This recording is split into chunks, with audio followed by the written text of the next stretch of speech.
8장 2절부터 10절 말씀입니다. 구약성경 274페이지 신명기 8장 2절부터 10절 말씀, 저와 한 절씩 교독하시고 마지막 절 합독하겠습니다. 내 하나님 여호와께서 이 40년 동안에 내게 광야길을 걷게 하신 것을 기억하라. 이는 너를 낮추시며 너를 시험하사 내 마음이 어떠한지 그 명령을 지키는지 지키지 않는지 알려 하심이라.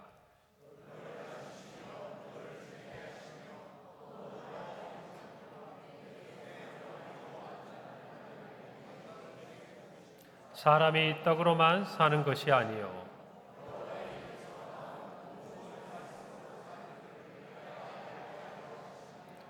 이 40년 동안에 내 의복이 헤어지지 아니하였고 내 발이 부르트지 아니하였느니라.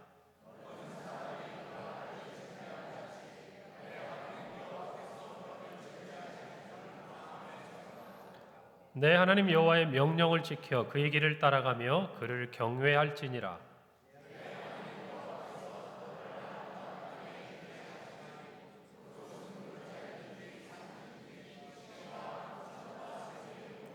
밀과 보리의 소산지요 포도와 무화과와 석류와 감람나무와 꿀의 소산지라.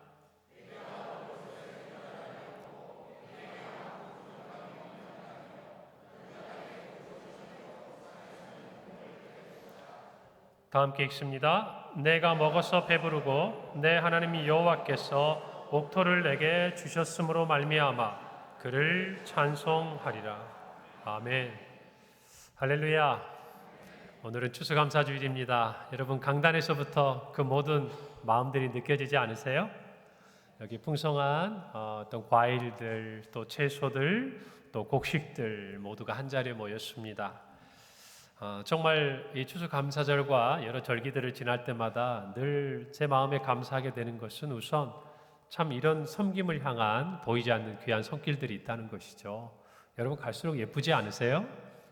그리고 이때가 되면 저 지방에서 또 자기가 아는 어떤 분들, 또 자녀들 이렇게 농사하고 지은 그 열매들을 이렇게 보내주는 성도님들이 계셔요. 그래서 목사님 또는 이거를 강단에 이렇게 올리시면 좋겠다. 뭐 호박이든 무든 아마 그분들을 보면은 하시는 분들이 계속 하는 것 같아요. 왜냐하면 그게 비록 뭐 남들 앞에 자랑하고 그럴 것은 아닐지 몰라도 나에게는 소중한 땀과 노동의 열매 아닙니까? 그것들을 내가 하나님께 드릴 수 있다라는 것이 아마 그분들에게는 큰 기쁨이 되지 않을까. 그래서 그런 생각을 해봐요. 추수감사주일에 이렇게 앞에 놓여 있는 자신이 키운 어떤 뭐 이렇게 호박이라든지 또 고구마라든지 어떤 곡식이라든지 이런 것들을 드리면 그분들은 예배드릴 때 마음이 어떨까? 우리 모두가 다 감사합니다마는 또 다른 마음이, 감사의 마음이 더해 있지 않을까, 그런 생각들을 제가 하게 됩니다. 여러분은 추수감사주일에 어떤 감사를 간직하고 이 자리에 계시나요? 제가 지난 주일에 어느 목사님하고 이렇게 교제를 하고 있는데요. 몇 명의 카톡방이 있습니다. 저희 노예방인데 어느 목사님이 이걸 올리셨어요. 2025년 예를 들자면 윤하중 목사의 20가지 감사 제목 이렇게 올리셨더라고요. 그래서 제가 이렇게 쭉 보는데 그냥 우리가 생각할 때 감사할 수 있는 평범한 내용들이 많았어요. 목회자로서 제가 봤을 때. 그런데 그 중에 한 가지가 뭐였냐면 이렇게 저를 포함해서 몇 명의 목사님들이 한두 달에 한 번씩 만나는 모임이 있는데 그 모임에 이렇게 이름도 붙여가지고 저희들이 한 번씩 보거든요. 다른 거 하는 건 아니에요. 점심때 식사 함께 하고 서로 이야기하고 그러는데 그 모임을 허락해 주신 것을 감사한다라는 게 20개 중에 하나가 있는 거예요. 근데 제가 문득 그걸 보면서 어떤 생각이 들었냐면 나는 한 번도 그 모임을 생각하면서 그것을 감사하다 생각해 본지 않았는데 그냥 그 목사님들하고 교제할 수 있는 부분들이 시간이 되어서 만났고 참 좋았다라고 느끼고 거기에서 멈췄는데 이 목사님에게는 그 모임이 감사가 되더라고요. 그래서 제가 이런 생각이 들었어요. 분주함 가운데서 나는 감사를 놓치고 있지는 않은가? 이런 생각이 제가 들었거든요. 그러면서 이런 마음이 찾아왔습니다. 감사는 가만히 있는데 찾아오는 것이 아니구나. 그냥 감나무 아래에서 감이 떨어지듯이 가만히 떨어져 있으면 우리 입에 뚝 하고 감사가 떨어지는 게 아니라 어쩌면 감사는 보물찾기 같은 게 아닐까. 이런 보물 찾으려면 어떻게 해야 돼요? 가서 돌도 들여다보고 의자 밑에도 이렇게 방석도 들춰보고 문도 열어보고 나무 위에도 이렇게 올려다보고. 여러분, 어쩌면 하나님께서는 우리에게 감사를 주시는데 그 감사를 우리가 찾도록 두신 게 아닐까, 이런 마음이 들더라고요, 보면서. 그래서 우리 성도들에게 이 말씀을 드리고 싶었어요. 여러분, 감사는요, 찾는 거예요. 뭐라고요? 찾는 거라고. 그러니까 가만히 앉아서 생각하는 게 아니고 내가 놓친 게 없나, 내 삶에 어떤 감사가 있는데 지나친 게 없나 막 찾아봐야 그 감사는 더 풍성해지는 것 같아요. 동의가 되십니까?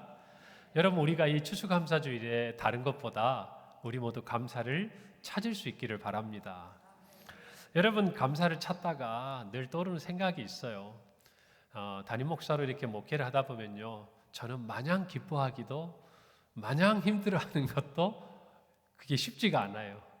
왜 그러냐면 여러 성도들이 계시니까 좋은 일이 있을 때 그 좋은 일 이면에 힘든 시간을 지나가는 분들이 계시잖아요. 명절이 돼도 그 명절에 가족을 만나고 형제를 만날 기쁨이 있는 분도 있지만 또 한편으로는 형제를 만나는 것이 뭔가 마음에 힘든 부분이 있거나 또는 이제 가족들과 뭔가 그 시간들을 가질 수 없는 상황 가운데서 힘들어할 수 있는 성도들도 있다 보니까 그냥 마음껏 그냥 마음 툭 풀어놓고 뭔가 마냥 좋아하고 마냥 감사하고 마냥 기뻐하고 또 그런가 하면 반대로 마냥 힘들어하고 이런 것도 없어요. 왜냐하면 또 힘든 가운데서 기쁨이 되는 소식들도 듣곤 하니까. 여러분, 감사도 마찬가지예요. 오늘 감사합시다, 우리 감사를 찾아봅시다 이야기하지만 또 제 마음에 하나 걸리는 게 있어요. 지금 이 순간 감사하기 힘든, 우리가 생각할 때 참 감사하다라고 쉽게 입이 떼어지지 않는 그런 성도들의 삶도 있지 않습니까? 삶의 무거운 집, 또 우리 청년들로 보자면 답답한 현실들이 있잖아요. 그리고 건강의 어려움으로 고통받는 가정이 있고 또 경제적인 문제 때문에 힘들어하는 우리 성도들도 계시는 거예요. 자, 그런 분들은 그들의 삶을 우리가 한마디로 이렇게 표현해 보면 어떨까요? 광야 같은 시간. 그 광야 같은 시간을 살아가는 성도들은 어떻게 감사에 참여할 수 있을까? 그런 생각들을 하다 보니까 오늘 본문 말씀을 제가 떠올리게 됐습니다. 여러분, 그래서 오늘 설교의 제목이 뭐죠? 광야에서 찾은 감사예요. 광야에도 우리가 찾을 감사가 있다는 것입니다. 할렐루야. 그래서 오늘 이 본문 말씀을 통해서 우리 모두가 우리의 삶의 상황이 어떠하든지 환경이 어떠하든지 우리의 마음이 어떠하든지 그것을 떠나서 감사를 찾아내는 오늘의 예배가 되기를 바랍니다. 우리는 그러면 어떻게 광야에서 감사할 수 있는가? 첫 번째, 저를 한번 따라서 해봅시다. 하나님의 뜻을 알면 감사할 수 있습니다. 우리가 광야에 같은 우리의 삶의 시간을 지나갈 때요, 우리의 시선, 우리의 생각이 아니라 하나님의 시선, 하나님의 뜻을 통해서 우리의 삶을 조명해 보면 감사를 찾을 수 있다는 말이에요.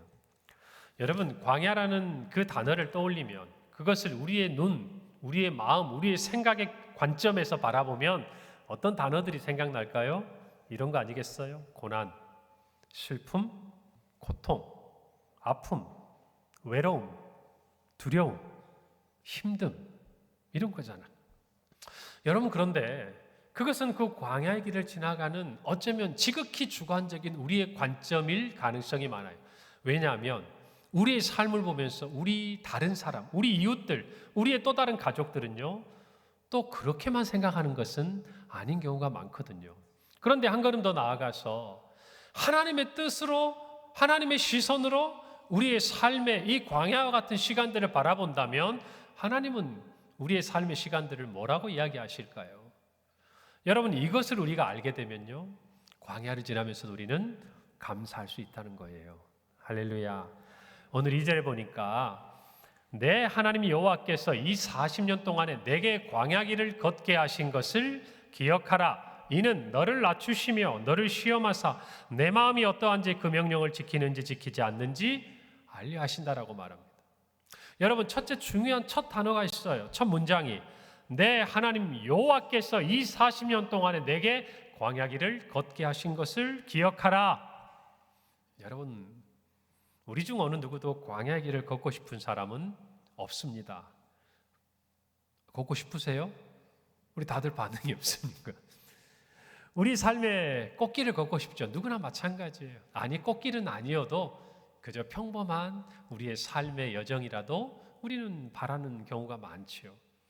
여러분, 그런데 이 광야 길을 걷고 싶지 않은 것은요, 이스라엘 백성도 마찬가지 아니었겠어요? 여러분, 출애굽하면서 애굽에서 노예의 삶이 끝났습니다. 이야, 우리에게 자유가 왔습니다.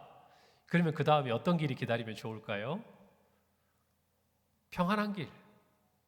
어쩌면 그냥 그 애굽을 떠나자마자 홍해를 건너는 순간 눈앞에 뭐가 펼쳐지면 약속의 땅 가나안이 쫙 펼쳐지면 얼마나 좋겠습니까?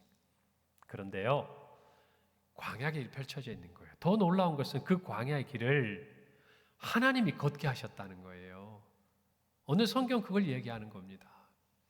하나님이 우리에게 그 길을 걷게 하신 데는 분명히 하나님의 뜻이 있다는 거예요. 그러면 하나님의 그 뜻은 뭘까요? 여러분, 이것을 저와 여러분이 아는 순간 우리는 광야에서 하나님에 대한 감사를 찾을 수 있다라고 저는 생각을 합니다. 오늘 성경을 보니까요, 하나님은 우리로 광야를 걷게 하세요. 우리 인생의 주인이 하나님이시니까 우리가 걷는 이 광야의 길은 하나님 안에서 설명이 돼요. 그런데 왜 하나님 그렇게 우리에게 광야의 길을 걷게 하세요? 라고 우리가 묻는다면 하나님은 오늘 말씀을 통해서 이렇게 대답하세요. 내가 너희들에게 알고 싶은 게 있어. 내가 이 광야 길을 걸으면서 너희들에게 확인하고 싶은 게 있어. 하나님 이렇게 말씀하세요. 그게 뭘까요? 오늘 말씀해 보니까 너를 낮추시고 너를 시험하시는 길이 광야 길이에요. 그렇잖아요. 광야에서 막 높아지는 사람이 있습니까?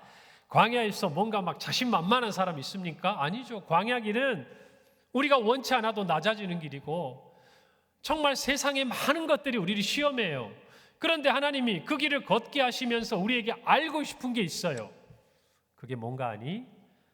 네 마음이 어떤지 알고 싶은 거예요. 근데 어떤 마음이에요? 하나님이 말씀하신 그 명령을 지키는지 지키지 않는지 하나님 이게 알고 싶으신 거예요. 왜 하나님이 이걸 알고 싶을까요? 그것은 역설적으로 하나님이 우리에게 알려주고 싶은 게 있어서 그래요. 하나님이 이것을 아셔야 정말 우리에게 필요한 것을 알려줄 수가 있는 거예요. 그게 뭐냐면 이어지는 3절 말씀이에요. 너를 낮추시며 너를 줄이게 하시며 또 너도 알지 못하며 내 조상들도 알지 못하던 만나를 내게 먹이신 것은 사람이 떡으로만 사는 것이 아니요 여호와의 입에서 나오는 모든 말씀으로 사는 줄을 내가 알게 하려 하심이라. 아멘. 여러분, 하나님이요 이스라엘 백성들에게 이 광야의 길을 걸으면서 그들을 낮추시고 시험하신 이유는 그들이 이것을 알기를 원하셨기 때문이에요. 더 정확히 하면 이것을 알려주고 싶었어요. 하나님께서. 뭐냐면 이전에 너희들의 삶이 떡으로 사는 삶이었다면 이 광야를 지나면서 전혀 새로운 삶의 방식을 깨달아야 된다는 거예요. 그것은 뭐죠? 하나님의 모든 말씀으로 사는 법을 알아야 된다는 거예요. 여러분, 과거의 애굽에서는요 떡으로 살았어요. 힘든 노동을 하면서 하나님이 이스라엘 백성들에게 먹을 것을 주셔야 하는데요, 여러분 그곳은 하나님이 아니라 애굽 왕 바로가 너희들에게 주는 음식을 주는 거였어요. 그것도 그들에게는 필요했고 절박했어요. 그렇게 하루하루를 살아가던 이스라엘 백성들이 이제 출애굽을 하고 하나님의 약속의 땅 가나안을 향해 가는 거예요.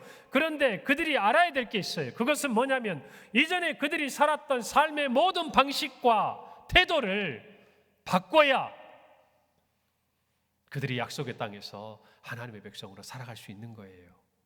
그래서 이 광야의 길을 하나님이 일부러 걷게 하신 거예요. 그리고 그 길에서 알려주시는 거예요. 알려주기 위해서는 먼저 우리가 그것을 받을 수 있는 준비가 되어 있는지 아닌지를 아셔야 됐어요. 그래서 우리를 확인하고 싶은 거예요. 내 말대로 하나님의 명령대로 너희가 따르는지 따르지 않는지 그것을 하나님도 알고 우리도 깨닫게 하시는 거예요.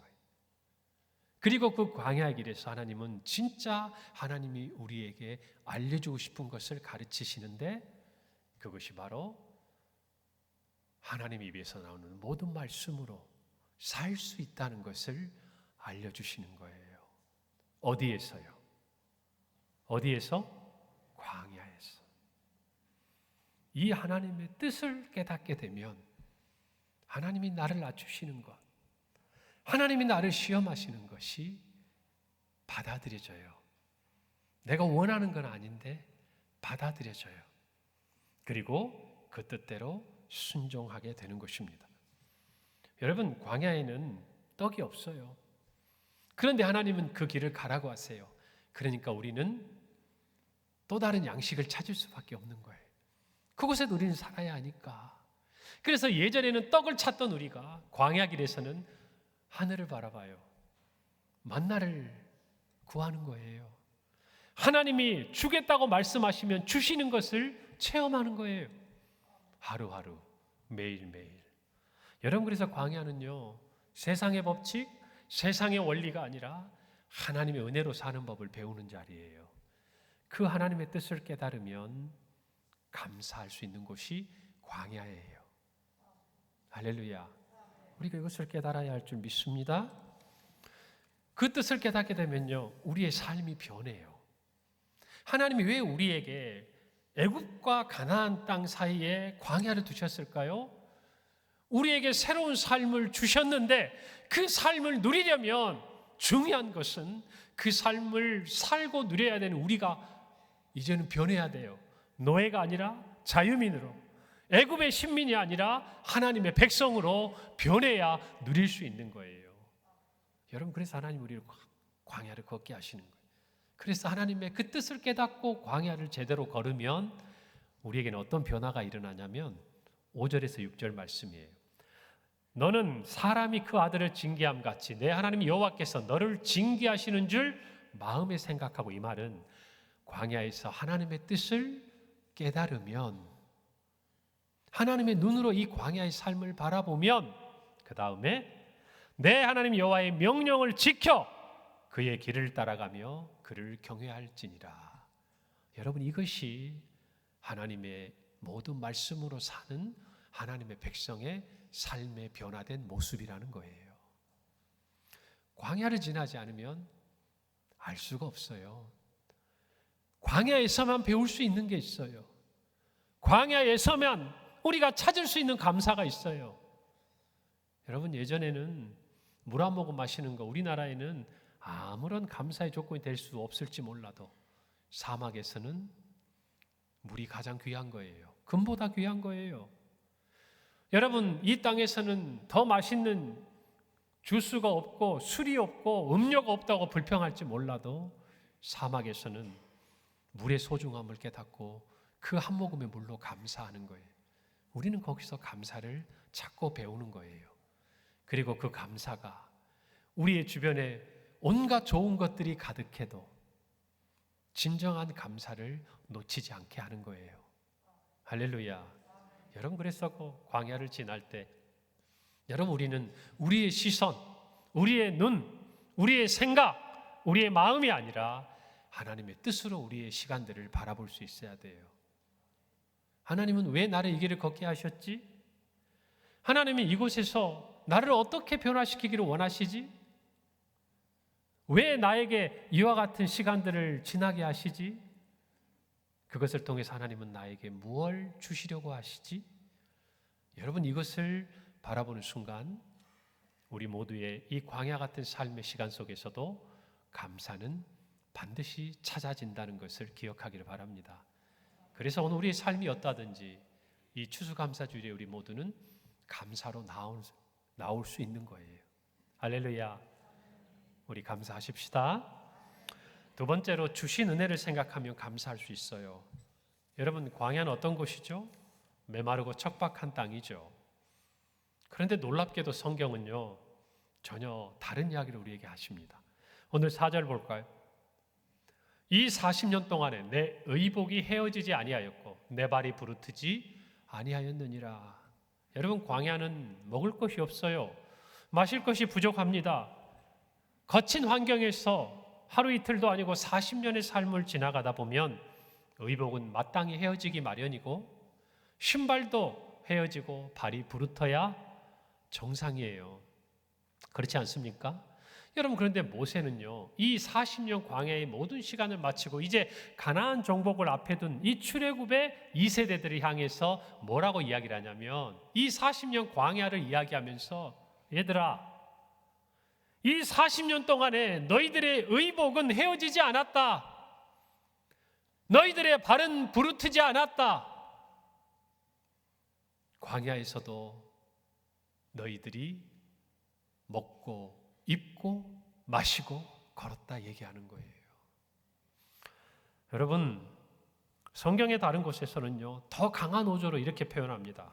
신명기 2장 7절이에요. 모세 말이지만 내 하나님 여호와께서 내가 하는 모든 일에 내게 복을 주시고 내가 이 큰 광야에 두루 다님을 알고 내 하나님 여호와께서 이 40년 동안을 너와 함께 하셨으므로, 그 다음에 뭐라고 그럽니까? 내게 뭐가 없었다고요? 이해가 되십니까? 이스라엘 백성들은 부족했어요. 먹을 것도 부족했고 마실 것도 부족했고. 그런데 모세는 뭐라고 얘기해요? 너희가 부족함이 없었다. 거기에는 한 단어가 있어요. 광야를 지나가기에. 여러분, 우리의 인생 가운데 광야 같은 시간이 찾아옵니다. 그런데 한 가지를 우리는 믿어야 돼요. 하나님이 우리를 광야로 이끌어 가실 때는요, 그 광야를 지나가도록, 건너가도록 우리를 먹이시고 입히십니다. 부족함이 없게 하세요. 그래서 광야의 시간 동안에도 우리에게는 주신 은혜가 있는 거예요. 할렐루야. 아니요, 저는 어쩌면 그런 생각을 해요. 광야의 시간을 지나가면서 더 선명하게 우리는 하나님의 은혜를 깨닫게 돼요. 광야에서. 여러분, 우리 모두가 이것을 발견할 수 있다면 우리는 광야에서 감사를 찾을 수 있다는 것입니다. 여러분, 광야는 부족한 것 투성이죠. 우리가 이 땅에서 광야 같은 시간을 지나갈 때는 어때요? 건강도 잃어버릴 때가 있어요. 물질도 잃어버릴 때가 있어요. 관계도 깨어질 때가 있어요. 또 우리 마음에 여러 가지 상처와 아픔으로 힘든 시간들을 지나가요. 온통 부족한 것 투성이에요. 우리 찬양의 가사처럼 하나님이 채워주셔야 할 것 투성이가 바로 이 광야의 시간들이에요. 여러분, 그런데 우리가 광야를 지나갈 때는요, 우리의 삶의 다이어트가 일어나요. 광야를 지나가면서 하나님, 저 맛있는 스테이크 먹고 싶어요. 스테이크 먹었으니까 커피 한 잔에 좋은 디저트도 하나 달달한 거 먹어야 될 것 같아요. 이렇게 광야를 지나가는 분 있습니까? 없어요. 만약 그것을 원한다면 그분은 광야가 아니거나 아무 생각이 없거나. 여러분, 우리는 광야를 지나가면서 우리의 삶에요, 영적으로든 육적으로든 다이어트가 일어나게 돼 있어요. 그래서 중요한 것만 남아요. 중요한 것만. 정말 우리가 살아가는데 꼭 필요한 것만 남는 자리가 어디예요? 광야예요. 그래서 그 자리에서 우리가 그동안 덕지덕지 끼어있던 지방들이요, 빠져나가요. 그래야 하나님께서 주신 것들이 무엇인지를 깨닫고 감사하게 되는 거예요. 여러분, 숨을 쉬는 것이 감사예요.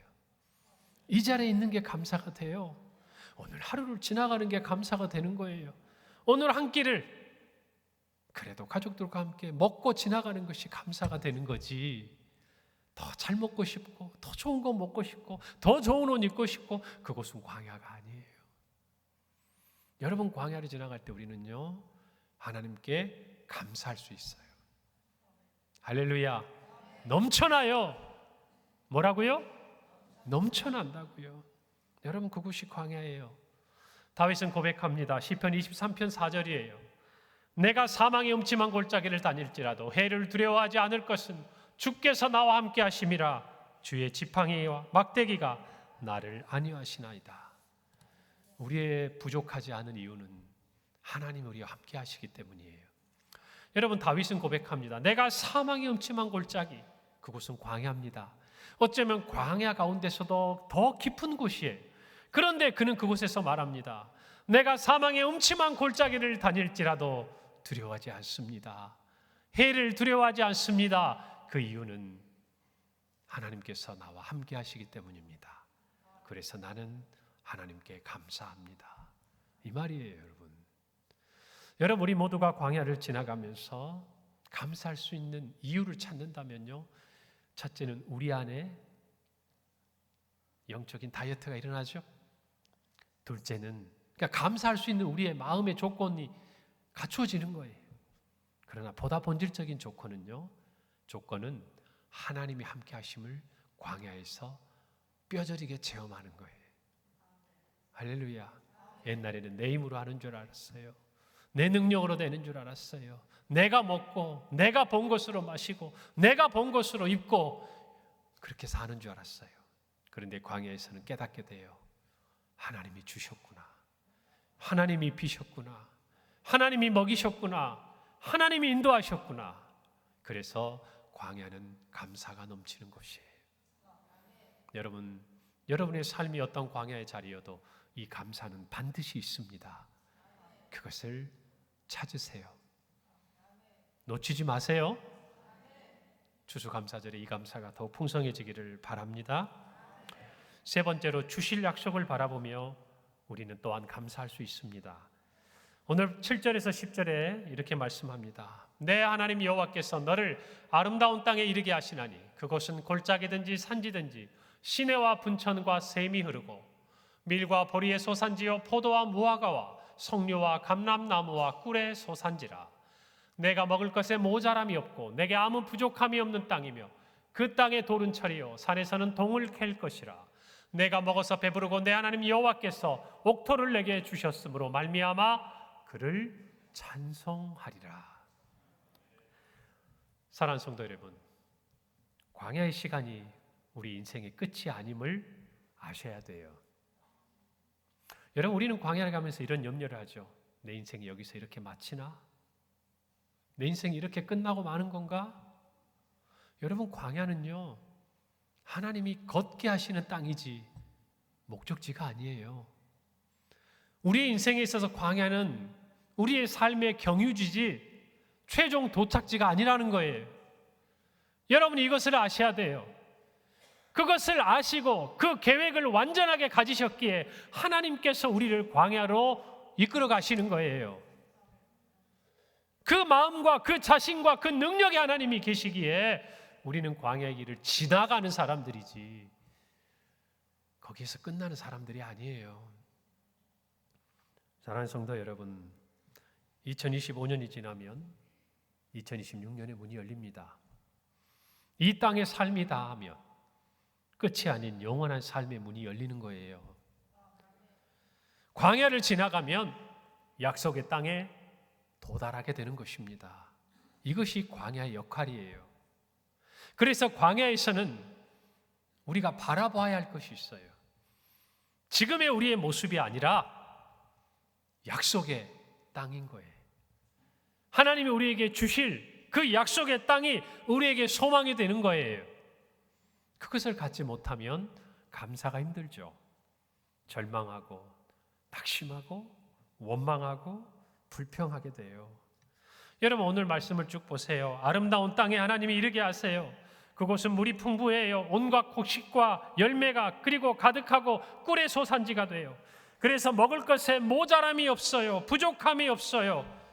먹어서 배부르고 그러므로 말미암아 하나님을 찬송해요. 여러분, 감사의 또 다른 차원이 열리는 거예요.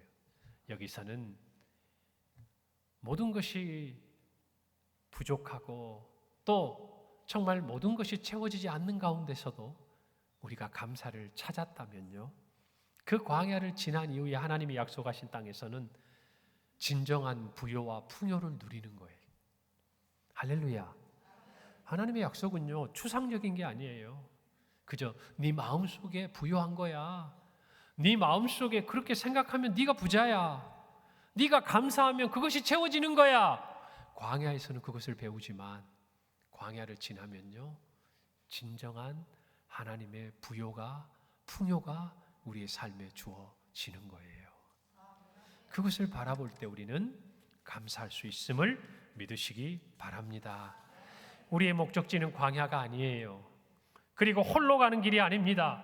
하나님이 걷게 하셨고, 하나님이 함께 하시고, 하나님이 부족함이 없게 하셨고, 하나님이 약속의 땅을 향해 나아가게 하시는 그곳이 바로 광야라는 것입니다. 그래서 우리는 광야에서 감사를 찾을 수 있어요.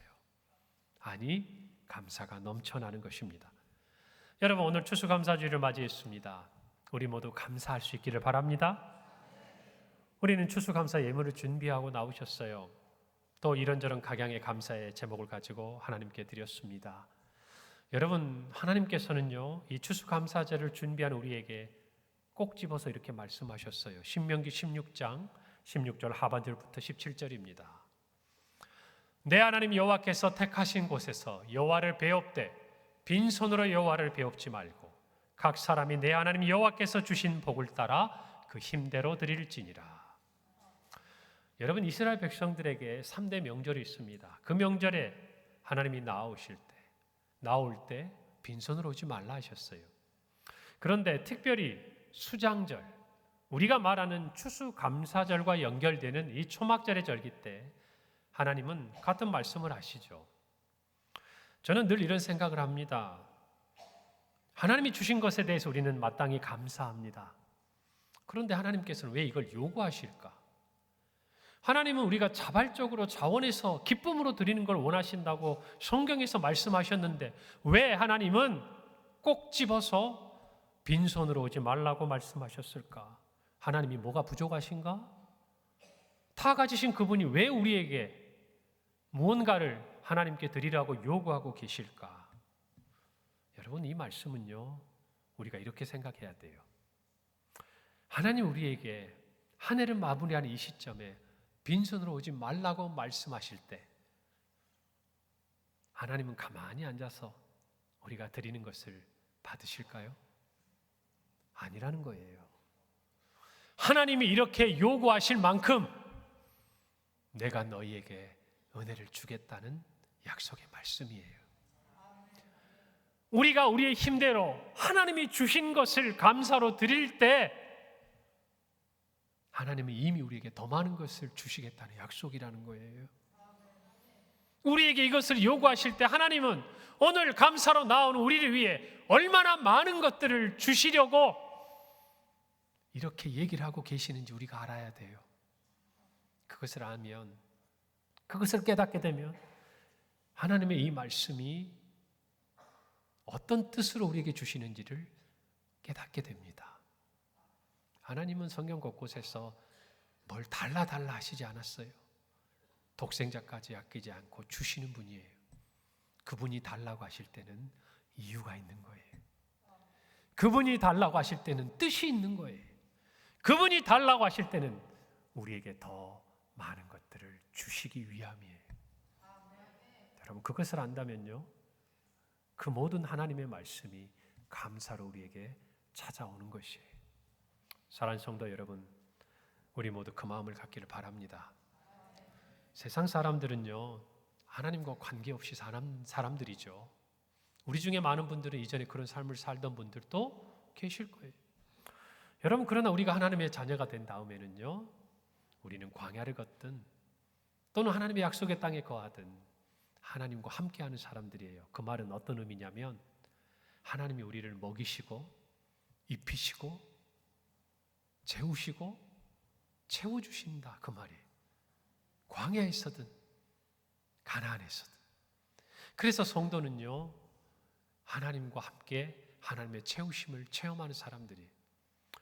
여러분, 마태복음 6장 31절 32절에 이렇게 말합니다. 그러므로 염려하여 이르기를 무엇을 먹을까 무엇을 마실까 무엇을 입을까 하지 말라. 이는 다 이방인들이 구하는 것이라. 너희 하늘 아버지께서 이 모든 것이 너희에게 있어야 할 줄을 아시는, 이 안다는 말은요, 단순히 아는 게 아니죠. 알고 채워주겠다는 말이에요. 광야에서도, 그 어디에서도. 여러분, 하나님과 관계없이 사는 사람들은요, 자기 힘으로 먹어야 돼요. 자기 힘으로 입어야 돼요. 자기 힘으로 이 광야를 걸어야 돼요. 여러분, 그러나 하나님의 자녀들은 하나님과 함께 걷는 거예요. 하나님이 먹이시는 거예요. 하나님이 입히시는 거예요. 그러니 여러분, 혹시라도 광야 같은 시간을 걸어가는 성도가 있다면 오늘 이 말씀으로 감사할 수 있기를 바랍니다. 광야를 지나고 있습니까? 하나님의 뜻을 깨닫기를 바랍니다. 광야를 지나고 있습니까? 하나님이 그곳에서 주시는 은혜를 찾기를 바랍니다. 광야를 지나고 있습니까? 하나님이 주신 약속을, 그리고 주실 그 약속을 소망하시기 바랍니다. 그것이 우리의 감사의 원천이 되리라 믿습니다. 원망과 불평을 내려놓으시기 바라요. 감사로 채워가는 광야의 시간들이 되기를 바랍니다. 기도하겠습니다.